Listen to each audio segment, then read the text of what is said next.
Welcome back everyone. Reflective mind में आप सभी का स्वागत है। In this session we going to discuss some important multiple choice type questions from class 11 chapter number 8 composition and structure of atmosphere. Question number 1, select the appropriate statement. यहाँ पे दो statement दिए गए हैं और इन दोनों स्टेटमेंट को पढ़ते हुए हमें राइट ऑप्शंस को चूज करना है। Statement number 1, atmosphere is a mixture of various gases and it envelops the complete earth all round। अगर एटमॉस्फेयर की बात करें जो वेरियस गैसेस के मिक्सचर को दिखाता है और हमारे अर्थ को उसने एज ए इन्वेलप कवर कर रखा है, तो स्टेटमेंट नंबर 1 सही है। स्टेटमेंट नंबर 2 को देखें, the atmosphere is composed of only majority of gases. अगर एटमॉस्फेरिक कंपोजिशन की बात करें तो वहां पे हमें गैसियस कंपोजिशन मेजोरिटी में nitrogen, oxygen, organ, carbon dioxide का दिखता है, लेकिन गैसेस के साथ साथ हमें कहीं ना कहीं उसमें वाटर वेपर और हमें उसमें डस्ट पार्टिकल्स भी हमें जनरली देखने के लिए मिलते हैं। तो ओनली मेजॉरिटी ऑफ गैसेस को हम यहाँ पे कंसीडर ना करके गैसेस के साथ साथ हम यहाँ पे डस्ट पार्टिकल को भी एज अ सॉलिड फॉर्म की तरह देख सकते हैं। So statement number 2 is not appropriate. So as per this question the right answer only 1 is correct, option number A. Question number next, read both the statement and choose the correct option। statement number 1, carbon dioxide is a very important gas as it is least transparent to incoming solar radiation। अगर हम solar radiation की बात करें तो सन से जो radiation हमारे अर्थ में आती है या अर्थ हमारे जिस रेडिएशन को सन से रिसीव करता है हम उसे इनकमिंग सोलर रेडिएशन या कई बार हम उसे इंसोलेशन भी कहते हैं। लेकिन इसके बाद फिर अर्थ उसी रेडिएशन को रिफ्लेक्ट करती है जिसे टेरेस्ट्रियल रेडिएशन भी कहते हैं। लेकिन अगर एटमॉस्फेयर में अगर कार्बन डाइऑक्साइड की बात करें तो कार्बन डाइऑक्साइड सोलर रेडिएशन या इनकमिंग सोलर रेडिएशन और इंसोलेशन के लिए ट्रांसपेरेंट होता है, वो लीस्ट ट्रांसपेरेंट नहीं होता है, वो लीस्ट ट्रांसपेरेंट टेरेस्ट्रियल रेडिएशन के लिए होता है। सो यहाँ पे स्टेटमेंट नंबर 1 यहाँ पे रॉन्ग है। स्टेटमेंट नंबर 2 को अगर आप देखें, it absorb a part of terrestrial radiation and reflects back some part of it. तो statement number 2 is right, but statement number 1 is not right। So as per this question the right answer only 2 is correct or statement 2 is correct, option B। Question number next, green house effect mainly associated with. Green house effect को create करने में carbon dioxide और water vapour का एक बड़ा important role हमें दिखता है। तो ग्रीन हाउस इफेक्ट करने में किसका सबसे इंपॉर्टेंट रोल है? Carbon dioxide, water vapour. The right answer option number C, both.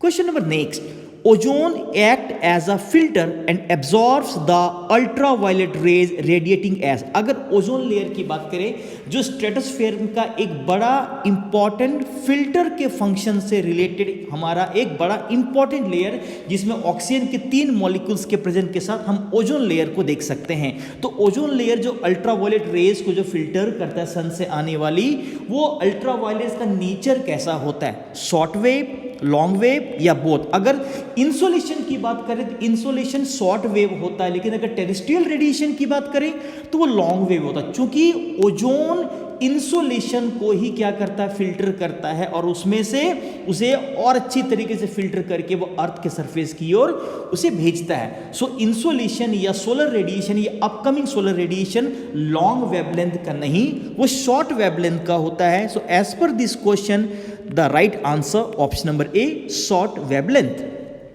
Question number next, read both the statement and choose the correct option। Statement number 1, water vapor contributes to stability and instability in the air। Water vapour अगर air के साथ होता है तो वो atmospheric stability as well as atmospheric instability के साथ वो जुड़ता है।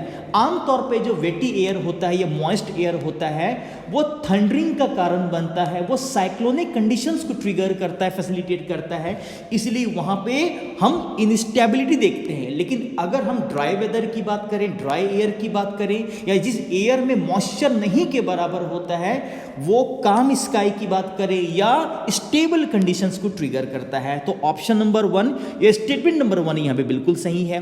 स्टेटमेंट नंबर 2 को देखें, it acts like a blanket allowing the earth neither too become too cold nor too hot. तो अगर हमने थोड़ी देर पहले बताया था कि वाटर वेपर और कार्बन डाइऑक्साइड एक ग्रीन हाउस इफेक्ट क्रिएट करने में बड़ा इंपॉर्टेंट रोल प्ले करते हैं, जो अर्थ के टेम्परेचर बोले तो इनकमिंग सोलर रेडिएशन और आउटगोइंग टेरेस्ट्रियल रेडिएशन के बीच में एक ऑप्टिमल हीट बजट की तरह या हीट बैलेंसिंग की तरह काम करते हैं। लेकिन एक और दो यहाँ पे बिल्कुल सही है जो हमें ऑप्शन नंबर सी में दिख रहा है। लेकिन अगर आप ऑप्शन नंबर डी को देखें, both are correct but statement 2 explain statement 1। Statement 1 क्या कह रहा है कि water vapour contributes to stability and instability in the air, and statement 2 it acts like a blanket allowing the earth neither to become too cold nor too hot। तो 2 statement 1 statement को कहीं से भी जस्टिफाई नहीं कर रहा है, तो यहां पे ऑप्शन डी करेक्ट नहीं होगा। The right answer option number C 1 and 2 are correct. Question number next, dust particles are generally concentrated in the lower layers of the atmosphere। Generally dust particles का हमें प्रेजेंस हमें troposphere में ज्यादा देखने के लिए मिलता है। इसके पीछे कारण क्या है? ड्यू टू कन्वेक्शनल करंट नहीं, कन्वेक्शनल करंट के कारण ट्रोपोस्फेयर में डस्ट पार्टिकल्स लोअर एटमॉस्फेयर से अपर एटमॉस्फेयर की ओर शिफ्ट करते हैं। अगर ऑप्शन नंबर बी को देखें, due to dry winds of sub tropical and temperate regions. अगर सब ट्रॉपिकल रीजन्स को देखें, टेम्परेट रीजन्स को देखें, जो कहीं ना कहीं हमें हॉर्स लैटिट्यूड का एरिया, मेजर डेजर्ट का एरिया दिखता है, और वहां पे मॉइस्चर कम होने के कारण, वाटर की अवेलेबिलिटी कम होने के कारण वहां पे हमें डस्ट पार्टिकल्स का मूवमेंट ज्यादा दिखता है, और वहीं से हम डस्ट पार्टिकल्स को ट्रोपोस्फेयर में शिफ्ट होते हुए या मूव करते हुए देखते हैं। तो स्टेटमेंट नंबर 2 या option number B is the right option as per this question. तो ए यहां पे गलत है, बी यहां पे सही प्रतीत हो रहा है। सी को देखें, इवापोरेशन के कारण डस्ट पार्टिकल्स का एटमॉस्फेरिक लेयर से कोई भी रिलेशन नहीं है। इवापोरेशन के कारण वाटर कहीं ना कहीं वाटर वेपर में कन्वर्ट होता है, या कहीं ना कहीं लिक्विड से वो गैसियस स्टेट में कन्वर्ट हो रहा है। So as per this question the right answer option number B. Question number next, atmospheric density. अगर एटमॉस्फेयर की डेंसिटी की बात करें, हम लोग जनरली क्या देखते हैं कि एटमॉस्फेयर में हमें अलग अलग लेयर्स दिखते हैं। अगर लोअर से अपर एटमॉस्फेयर की ओर जाएं तो troposphere, stratosphere, mesosphere, thermosphere and finally exosphere. अगर हम लोग हैवी गैसेस की बात करें, nitrogen, oxygen, carbon dioxide, organ, ये जनरली एटमॉस्फेयर के लोअर लेयर्स में हमें कॉन्सेंट्रेटेड होते हुए ज़्यादा दिखते हैं, और डस्ट पार्टिकल्स का भी कॉन्सेंट्रेशन हमें एटमॉस्फेरिक लोअर लेयर्स में ज़्यादा दिखता है, और यही कारण है अपर लेयर्स में इसकी या इसका कॉन्सेंट्रेशन कम होने के कारण भी हमें एटमॉस्फेयर के except tropospheric layer, upper layer में किसी भी प्रकार का वेदर रिलेटेड एक्टिविटी या मूवमेंट होता हुआ नहीं दिखता। Atmospheric density highest near the upper atmosphere, upper atmosphere में हाईएस्ट नहीं, वो कहीं ना कहीं लोवेस्ट होता है। Lowest near the lower atmosphere, lower atmosphere में वो हाईएस्ट होता है। Lowest near the upper atmosphere, upper atmosphere में हमारी एटमॉस्फेरिक डेंसिटी सबसे कम होती है, क्योंकि जितने भी हैवी गैसेस हैं, डस्ट पार्टिकल्स हैं, वो ट्रोपोस्फेरिक लेयर में हमें ज्यादा कॉन्सेंट्रेटेड होते हुए दिखते हैं। So as per this question the right answer option number C. Question number next, major features of troposphere. Troposphere के कौन कौन से या कौन से मेजर फीचर्स हैं? Option number A, greatest thickness at the equator. अगर हम लोग ट्रोपोस्फेयर के ग्रेटेस्ट थिकनेस की बात करें, ड्यू टू कन्वेक्शनल करंट हमें इक्वेटर में ये ज्यादा दिखता है और पोल में सबसे कम दिखता है। ए बिल्कुल सही है। कंटेन्स डस्ट पार्टिकल्स सब ट्रॉपिकल और टेम्परेट डेजर्टी रीजन से कहीं ना कहीं कन्वेक्शनल प्रोसेस के कारण हमें यहाँ पे ट्रोपोस्फेयर में भी दिखता है, और कन्वेक्शनल करंट्स इसे कई बार अपर एटमॉस्फेरिक लेयर्स में भी शिफ्ट करते हैं। ऑप्शन नंबर बी भी बिल्कुल सही है। सी को अगर आप देखें, increasing height with decreasing temperature. अगर हम लोग ट्रोपोस्फेयर में हाइट बढ़ने के साथ साथ हमें टेम्परेचर में डिक्रीज या फॉल होता हुआ दिखता है, जिसमें हम normal lapse rate NLR in brief कहते हैं। तो ये सारे के सारे ऑप्शन सही है। So as per this question the right answer option number D, all of question number next, which of the following pair is not incorrect. Not incorrect का मतलब है ये रॉन्ग नहीं है, ये राइट है। ऑप्शन नंबर ए को देखें, mesopause between stratosphere and mesosphere. अगर मेसोपॉज को देखें तो मेसोपॉज हमें मेसोस्फेयर और थर्मोस्फेयर के बीच दिखता है, ए यहाँ पे रॉन्ग है। बी में stratosphere temperature decreasing with increasing height, temperature decreasing with increasing height हमें ट्रोपोस्फेयर में दिखता है। स्ट्रेटोस्फेयर की बात करें तो increasing height with increasing temperature, ये भी गलत हो गया। सी को देखें, tropopause facilitate biological activity, tropopause जो हमें ट्रोपोस्फेयर और स्ट्रेटोस्फेयर के बीच में एक ट्रांजिशन जोन दिखता है जहां पे टेम्परेचर कांस्टेंट होता है, ये किसी भी प्रकार की बायोलॉजिकल एक्टिविटी को सपोर्ट नहीं करता है, ये ट्रोपोस्फेयर बायोलॉजिकल एक्टिविटी को सपोर्ट करता है। सी भी गलत हो गया। So the right answer option number D, thermosphere increasing temperature with increasing height, option number D.